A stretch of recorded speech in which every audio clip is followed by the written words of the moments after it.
부처님과 도박을 한 남자가 있습니다. 불상 앞에 무릎 꿇고 주사위를 던진 거예요. 부처님, 저랑 한판 합시다. 유교의 나라, 조선. 절에서 도박이라니. 이게 말이 되나 싶죠? 그런데 이 남자, 이겼습니다. 부처님한테 주사위 놀이를 이겼어요. 그랬더니 정말로 아름다운 여인이 나타납니다. 달빛 아래 절마당에 고운 옷을 입은 여인이 서 있었어요. 당신이 저를 불렀나요? 남자는 떨렸습니다. 기도가 통했으니까요. 그런데 이 여인은 이승 사람이 아니었습니다.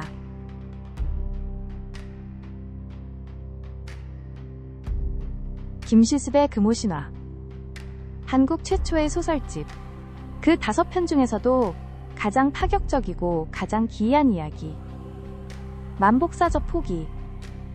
부처와 도박하고 귀신과 사랑한 남자의 이야기입니다. 고려 말 전라도 남원 만복사라는 절이 있었습니다. 만복사. 이름은 만가지 복이 깃든 절인데 이 절에 붙어 사는 한 남자에게는 복이 하나도 없었어요. 양생.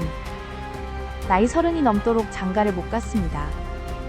부모도 일찍 돌아가시고 재산도 없고 벼슬길도 막혀 있었어요. 그냥 절 옆에 방 하나 얻어서 혼자 글이나 읽으며 살고 있었습니다. 조선시대에 30 넘어 장가 못 간 남자가 어떤 취급을 받았는지 아세요? 지금이랑은 비교가 안 됩니다. 사람 취급을 못 받았어요. 집안에 수치고 마을에 웃음거리고 저 양생이 평생 혼자 살 팔자인가봐. 사람들이 수군거렸습니다. 양생은 밤마다 혼자였어요. 책을 읽어도 시를 써도 달을 봐도 옆에 아무도 없었습니다. 외로움이 뼛속까지 사무치는 밤들이 계속됐어요. 그러다 어느 봄날 밤이었습니다. 절마당에 백꽃이 피었는데 바람이 불면 꽃잎이 우수수 떨어졌어요. 그걸 보면서 양생이 생각한 겁니다. 꽃도 짝이 있어서 열매를 맺는데 나는 대체 뭔가. 이 밤이 지나면 또 혼자인 내일이 오겠죠. 그래서 양생이 결심합니다. 부처님께 가서 빌어보자. 될 대로 되라. 양생이 법당으로 들어갔습니다. 커다란 불상이 앉아 있었어요. 촛불이 흔들리고 있었습니다. 양생이 무릎을 꿇었어요. 부처님, 제발 한 가지만 들어주십시오. 저에게 짝을 점지해 주십시오. 아름다운 아내를 만나게 해주십시오. 여기까지는 그럴 수 있어요. 절에서 기도하는 거니까. 그런데 양생이 그 다음에 한 말이 파격입니다. 부처님, 말로만 하시면 믿을 수가 없습니다. 제가 저포놀이를 하겠습니다. 부처님과 저랑 주사위를 던져서 제가 이기면 짝을 점지해 주시는 겁니다. 저포놀이. 주사위 5개를 던져서 나오는 조합으로 승부를 가리는 놀이예요. 쉽게 말하면 도박입니다. 이걸 불상 앞에서 한다고요? 유교사회에서 부처님 앞에서 주사위를 굴리는 거예요. 조선시대 사람들이 보면 기절할 일이거든요. 그런데 양생은 진심이었습니다. 외로워서 미칠 것 같았으니까요. 귀신이라도 좋으니 누군가 옆에 있어줬으면 좋겠다는 그 절박함, 예의를 차릴 여유가 없었어요. 양생이 주사위를 꺼냈습니다. 불상 앞 마루바닥에 던졌어요. 딸깍, 딸깍. 주사위가 굴러갔습니다. 첫 판. 양생이 이겼습니다. 불상은 아무 말이 없었어요. 2번째 판. 양생이 또 이겼습니다. 3번째 판도 양생이 이겼어요. 내리 3판을 이긴 겁니다. 이상하죠? 누가 봐도 이상해요. 부처가 져준 건지 아니면 정말 양생의 운이 그날 터진 건지 김시습은 여기서 설명을 안 합니다. 그냥 양생이 이겼다. 그것만 써요. 이게 이 이야기의 묘미거든요. 저포놀이가 끝나고 양생이 법당 밖으로 나왔습니다. 그때 바람이 불었어요. 백꽃 향기가 진하게 퍼졌습니다. 그리고 절마당 저쪽에서 발자국 소리가 들렸어요. 여인이 걸어오고 있었습니다. 고운 비단 옷을 입고 머리에 은비녀를 꽂고 달빛을 맞으며 천천히 다가왔어요. 얼굴이 너무 아름다웠습니다. 옥 같은 피부에 슬픈 눈이었어요.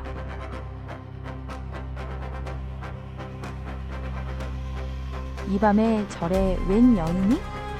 양생이 놀라서 물었습니다. 여인이 말했어요. 저도 부처님께 기도하러 왔습니다. 짝을 만나게 해달라고요. 양생의 심장이 뛰었습니다. 나도 짝을 달라고 빌었는데 이 여인도 짝을 달라고 빌었다고? 이게 우연이겠습니까? 부처님이 점지해 주신 거라고밖에 볼 수 없잖아요. 두 사람이 이야기를 나누기 시작했습니다. 여인은 시를 지을 줄 알았어요. 글도 알고 예법도 알고 양반집 교수가 분명했습니다. 양생이 시를 읽으면 여인이 답시를 했어요. 서로의 시에 감탄하면서 봄밤이 깊어갔습니다. 양생이 물었어요. 어디서 오셨습니까? 댁이 어디시오? 여인이 고개를 숙이며 말했습니다. 제 사연은 좀 길어요.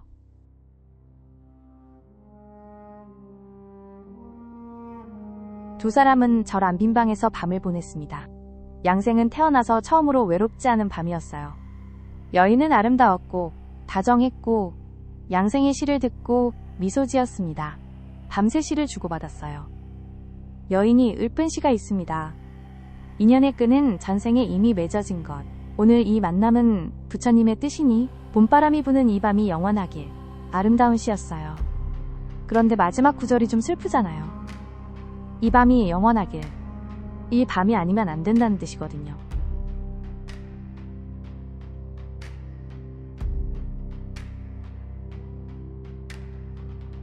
양생은 눈치를 못 챘습니다. 너무 행복했으니까요. 30 넘도록 혼자였던 남자에게 이 밤은 기적이었어요. 여인의 손을 잡았습니다. 따뜻했어요. 살아있는 사람의 손 같았어요. 그런데 새벽이 가까워지면서 여인의 얼굴이 조금씩 변했습니다.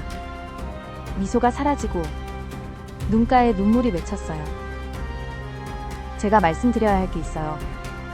양생이 여인을 바라봤습니다. 여인의 눈에서 눈물이 흘렀어요. 저는 이승 사람이 아닙니다.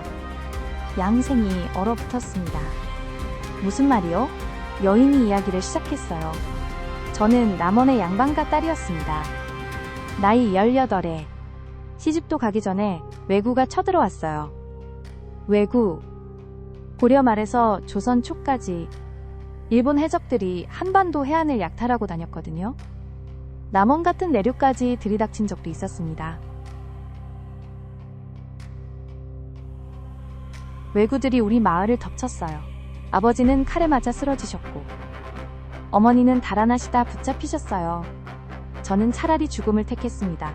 스스로 목숨을 끊은 거예요. 18살 처녀가 왜구에게 능욕당하느니 죽겠다고. 이게 고려 말 조선 초의 현실이었습니다. 전쟁과 약탈 앞에서 평범한 사람들이 할 수 있는 건 아무것도 없었어요. 죽고 나서도 한이 풀리지 않았어요. 시집도 못 가고 사랑도 못 해보고 죽었으니까요. 그래서 부처님께 빌었습니다. 하룻밤만이라도 인연을 맺게 해달라고. 여인도 부처님께 빌었던 겁니다. 양생처럼 산 사람은 외로워서 빌었고 죽은 사람은 한이 맺혀서 빌었어요. 부처님은 그 둘의 기도를 한꺼번에 들어준 거예요. 적보놀이라는 파격적인 방식으로. 양생은 무섭지 않았습니다. 슬펐어요. 눈앞에 이 아름다운 여인이 왜구 때문에 목숨을 잃은 처녀 귀신이라는 것. 18에 죽어서도 사랑을 갈구하고 있다는 것. 그게 무섭기보다 가슴이 아팠습니다. 새벽이 밝아오기 시작했습니다. 여인이 일어났어요. 이제 가야 합니다. 새벽이 오면 저는 이곳에 머물 수 없어요. 양생이 잡았습니다. 좀 더 있으면 안 돼요? 여인이 머리에서 은비녀를 뽑았습니다. 양생의 손에 쥐어줬어요. 이 비녀를 가지고 남원성 남쪽 아무개 마을을 찾아가세요.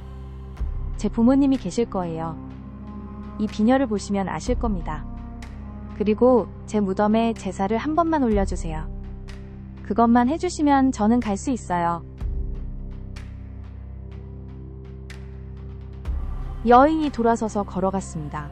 안개 속으로 점점 멀어졌어요. 발자국 소리가 사라졌습니다.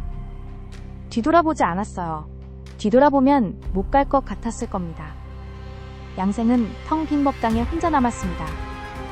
손에는 여인이 남긴 은비녀 하나.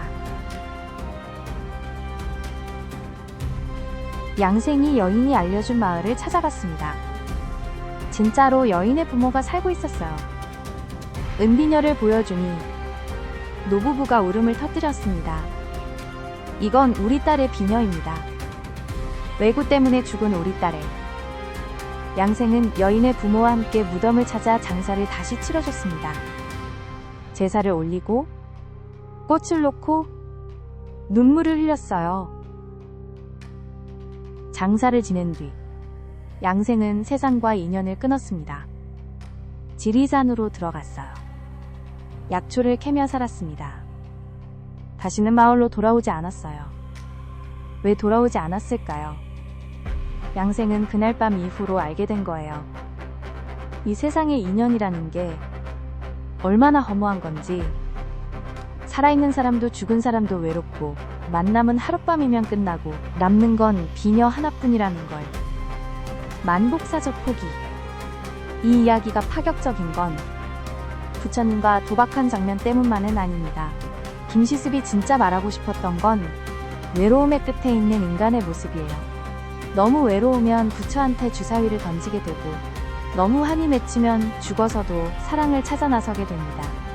이 이야기 속에서 가장 슬픈 건 양생도 여인도 결국 원하는 걸 얻지 못했다는 거예요. 하룻밤은 얻었지만 함께하는 삶은 얻지 못했으니까요. 금오신화는 한국 최초의 소설집입니다. 1470년경 김시습이 경주 금오산에서 썼어요. 세조의 왕이 찬탈에 분노해서 세상을 떠돌던 천재.